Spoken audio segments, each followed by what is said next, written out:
So Mummy came to help us at the outside and at the front, and when was that, darling?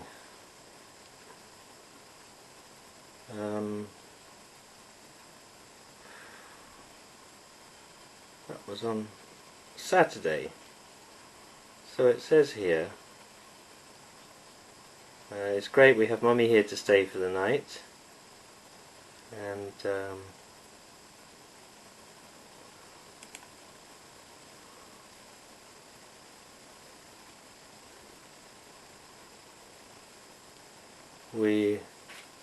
oops, oh dear me, there's a little grammatical mistake here.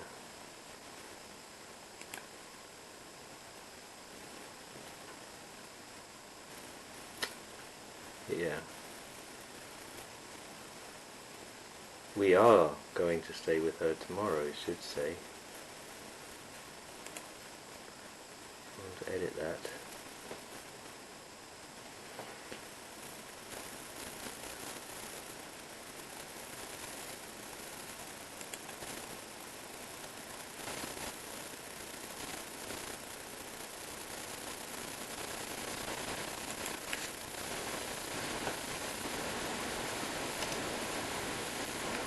We are going to stay with her tomorrow.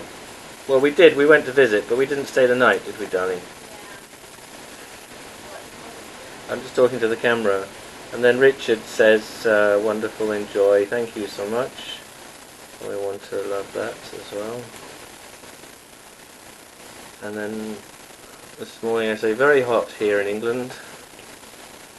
Today, bank holiday Monday, and we started building the shed at last. In my mind's eye, this will be a temple for Vajravarahi. Om. So I'm going to take you outside now and show you. And there's my birthday balloons. And there's my gorgeous wife. And what happened to me at 12 o'clock, darling, when my birthday started? I was in the bath. Tell the camera what happened to me. You were having bath? Yeah. And you said it was 4 minutes till 12. And then you came in and said, it's 12 o'clock, your birthday started. Yeah. And what happened to me? Where did I go? You were having some food. No, but where did I go? Where did you go? Which planet did I go to? Did you go to Mars? That's right, so I live on Mars now. And that's our little joke. Let's look at this beautiful card my wife's made for me. I can't show you all the details because it's got a dog. Look, you see the dog eating the bone cake. And there's 4 candles because I'm 54. And then that's just the envelope, make a wish. And when I opened this, I made a wish. And really, you shouldn't tell people what the wish are, what your wish is, because you know it helps it to be more special and come true. But I'll tell you what the wish was because it's in the card here. It was to love my wife forever. That was my wish. Love you always, forever, darling Douglas. So you see, I made the same wish. DW54. Well, this is all very self-indulgent, but very lovely. Look, all the best things in black ink. And little villain the cat, there she is. And there's my terrible fiddle playing, my terrible drumming. And there's the bug. And there's a frog. Well, how did the frog get in there, darling? And there's what do you see, a cowboy with a lasso? Lots of flags. And a sort of, travel to distant galaxies sort of thing. Yeah. And this one was from my sister. And this is called Bug Art. And this time I got lots and lots of fun and joy from Tabitha and Ian. Lots and lots and lots. And this was from Mummy. Be happy on your birthday. And this is the dinosaur that's going to Alex on his birthday, which is in December.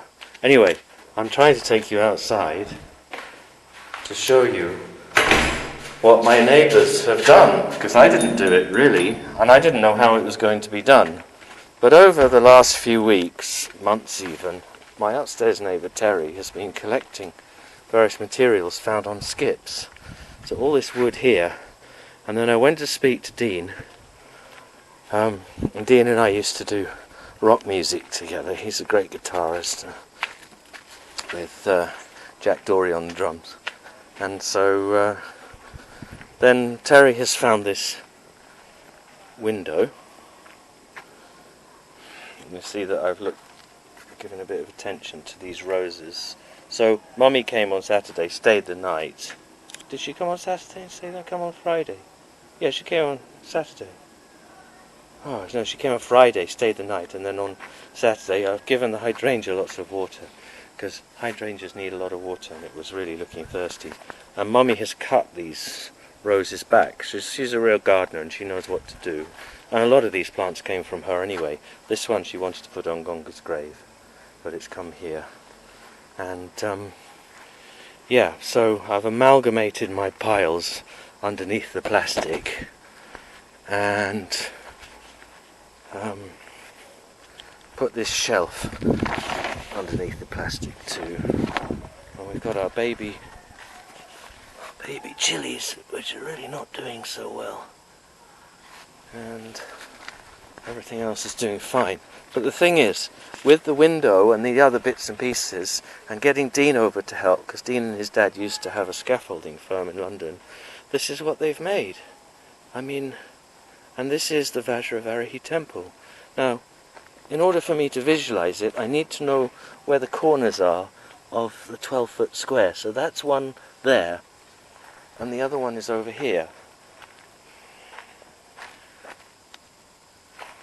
Now, I thought that we would have 12 foot by 8 in the middle, but what Dean has done is he's turned it around and moved it back.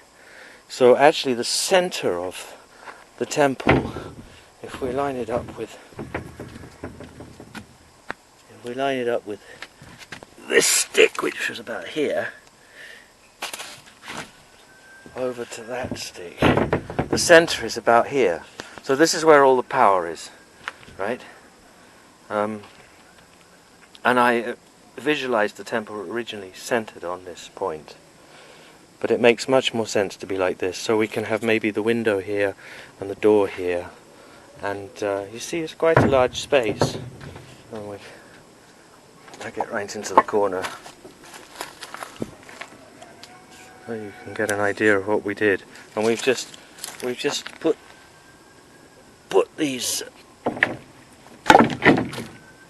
this frame, yeah, and got it leveled up with a spirit level and raised it up off the ground, you see, on these concrete slabs. And we've gone around and propped them up, and then we've put a bit of damp coursing plastic in between the concrete and the wood, just to protect the wood from moisture getting sucked up and making it go rotten. I mean, to me it's a beautiful thing, and you know it hasn't cost us a penny so far, because Terry just found all of these materials for free off skips next to building sites and stuff. And because Dean and I used to do this rock music, of course we imagined, you know, that we were on a stage immediately. You know, we got the drums, here's Jack Dory on the drums, and we've got to bring the amplifiers out, and but it's not going to be that. It's going to be, you know, in the mundane, exoteric way, it's going to be the shed, and an 8 by 12 foot shed. It's going to be very useful for me. And in a esoteric way, it's the temple of Vajravarahi, which I made a vow to build this year, which is the year of the Earth Sow. And we did all of that in the blistering heat earlier today, and I just wanted to make a record of it. Take some photographs.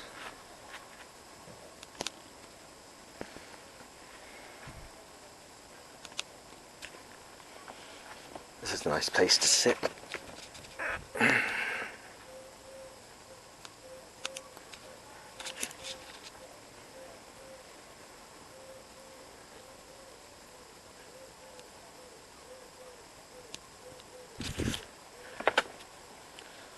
And this piece of flint has really come to be like the Rupa. You know, it does look like a goddess, doesn't it?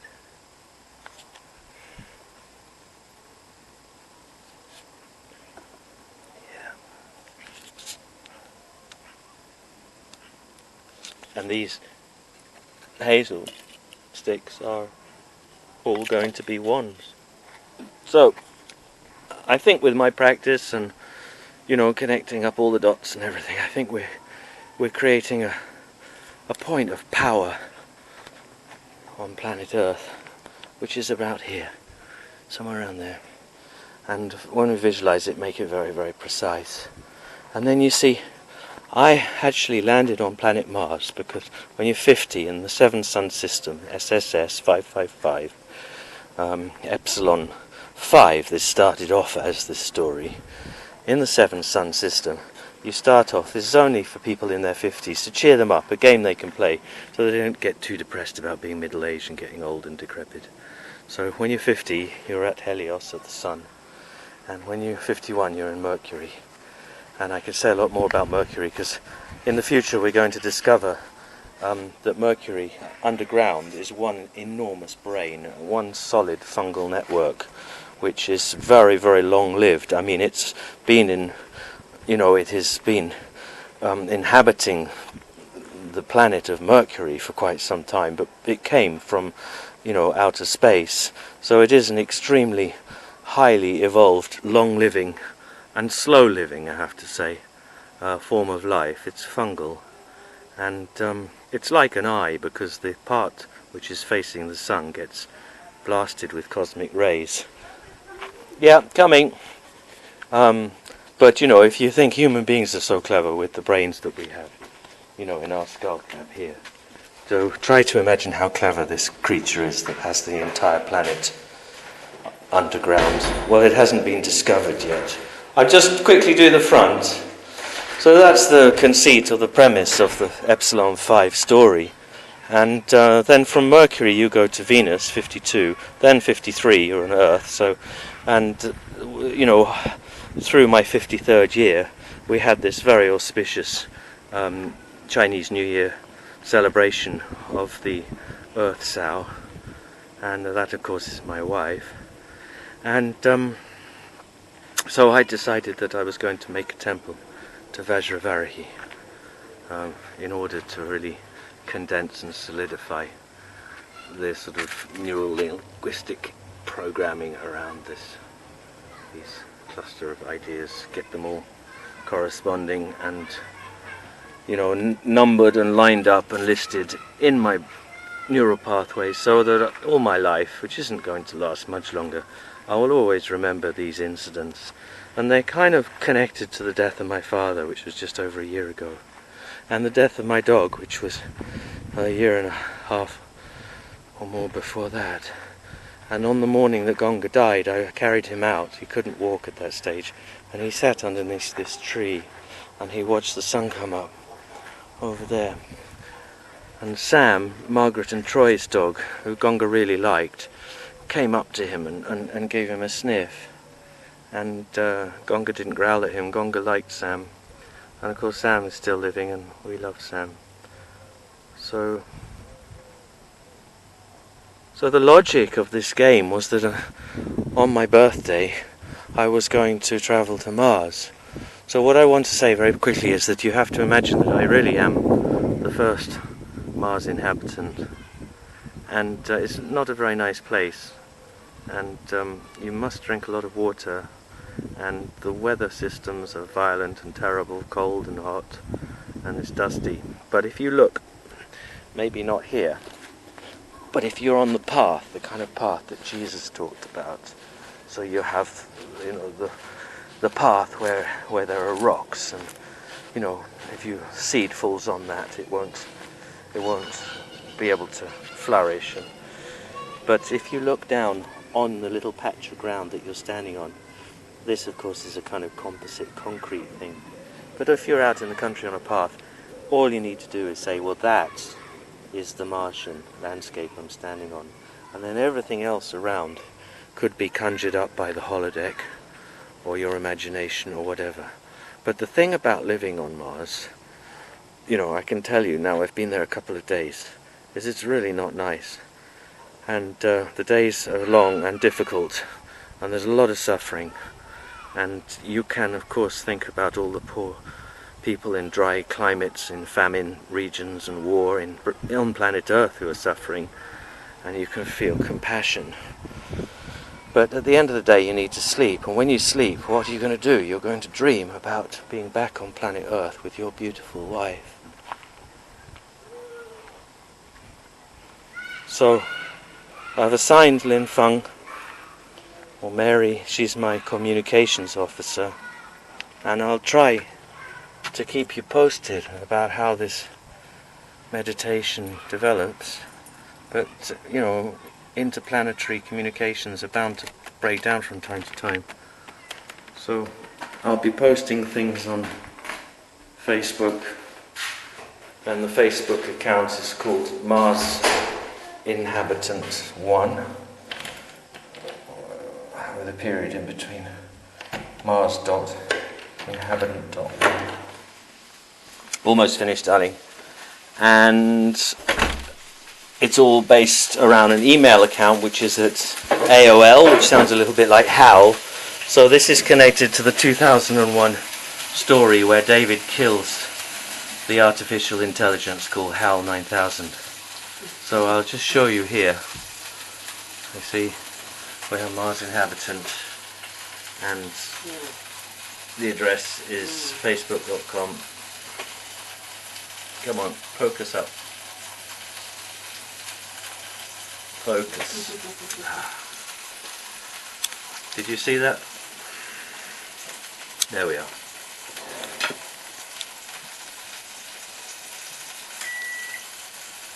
Mars Inhabitant 1. But the email address is mi9000@aol.com. And everybody knows it's me because of course I have my signature bug ball. Okay. And we're about to have dinner, aren't we, darling? Yeah. Okay.